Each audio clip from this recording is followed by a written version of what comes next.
ملک کے معروف عالم دین مولانا خلیل الرحمان سجاد نعمانی نے فسطائی طاقتوں کو اقتدار میں آنے سے روکنے کے لیے سیاسی میدان میں امت کی رہنمائی کرنے کا فیصلہ کیا ہے۔ اس فیصلے کو عملی شکل دینے کے لیے مولانا نے اپنے حلقہ احباب کے ذریعے ریاست کے تمام اسمبلی حلقوں میں ایک سروے کروایا تاکہ یہ معلوم کیا جا سکے کہ کس اسمبلی حلقے میں کس امیدوار کی حمایت کرنا اہمیت کا حامل ہوگا۔ اسی سلسلے میں کیے گئے سروے کے بعد مولانا نے ایک فہرست جاری کی ہے جس میں ریاست کے مختلف اسمبلی حلقوں کے منتخب امیدواروں کے حق میں حمایت کا اعلان کیا گیا ہے۔ اس فہرست میں ناندیڑ جنوب اسمبلی حلقے سے ونچت بہوجن اگاڑی کے نامزد امیدوار فاروق احمد کا نام بھی شامل ہے۔ فاروق احمد نے مولانا کی جانب سے تائید حاصل ہونے پر سب سے پہلے اللہ کا شکر ادا کیا اور اس کے بعد مولانا کا شکریہ ادا کرتے ہوئے یقین دلایا کہ وہ ان توقعات پر پورا اترنے کی بھرپور کوشش کریں گے جس کے تحت مولانا نے ان کی حمایت کا فیصلہ کیا ہے۔ مولانا سجاد نعمانی کی تائید فاروق احمد کے لیے بڑی اہمیت رکھتی ہے کیونکہ مولانا نہ صرف ملک کے ایک ممتاز اور خداور شخصیت ہے بلکہ وہ بہت سوچ سمجھ کر اور حالات کا باریک بینی سے جائزہ لینے کے بعد کسی کی حمایت کا فیصلہ کرتے ہیں۔ مولانا کی تائید حاصل کرنے کے لیے بہت سے امیدوار کوشش کر رہے تھے، تاہم مولانا نے غیر جانبدارانہ انداز میں حمایت کرنے کا فیصلہ لیتے ہوئے امت مسلمہ کی رہنمائی کا فریضہ سر انجام دیا ہے۔ اب دیکھنا یہ ہے کہ مولانا کے اس فیصلے پر مسلمانوں کی جانب سے کیا رد عمل سامنے آتا ہے اور وہ کیا قدم اٹھاتے ہیں۔ الحمدللہ آج بڑی خوشی مسرت کی اور قابل فخر بات ہے کہ ملک کی سب سے بڑی قیادتوں میں جن کو شامل کیا جاتا ہے وہ علی جناب حضرت مولانا سجاد نعمانی صاحب نے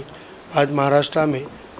جن امیدواروں کی تائید کی ہے اس میں ناندیڑ ساؤتھ سے الحمدللہ ہمارے نام کو انہوں نے تائید دی ہے۔ میں اللہ کا شکر ادا کرتا ہوں اور حضرت مولانا سجاد نعمانی صاحب کا بھی شکر ادا کرتا ہوں، انہوں نے جس توقع کے ساتھ تائید دی ہے انشاءاللہ اس ملک کے اندر آئین کو، دستور کو اور ملک کو بچانے میں، مائنورٹیز اور دلت پچھڑوں پہ کے ظلم کو روکنے میں انشاءاللہ ہم ایوان اسمبلی میں جا کر اپنی آواز کو بلند کریں گے۔ ہم ہمیشہ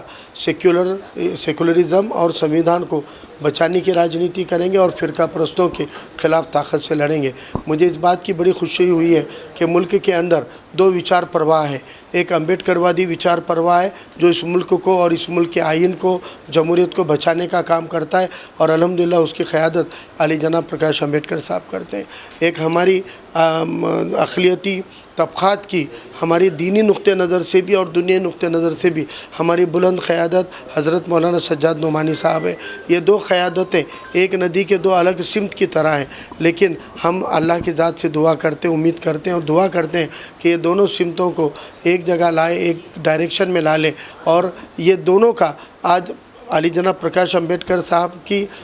امیدواری اور حضرت مولانا سجاد نعمانی صاحب کی جو تائید ملی ہے، یہ ایک اتحاد یہاں پر بھی ہوا ہے اور ہم امید کرتے ہیں کہ ہم چن کر آ کر ان دونوں وچار دھاراؤں کو اور قریب لانے کے لیے انشاءاللہ اس ملک کو بچانے کے لیے آگے ہم پوری زندگی کام کرتے رہیں گے۔ میں اللہ کا شکر ادا کرتا ہوں اور سجاد نعمانی صاحب کے حق میں دعا کرتا ہوں، اللہ جزا خیر کا معاملہ۔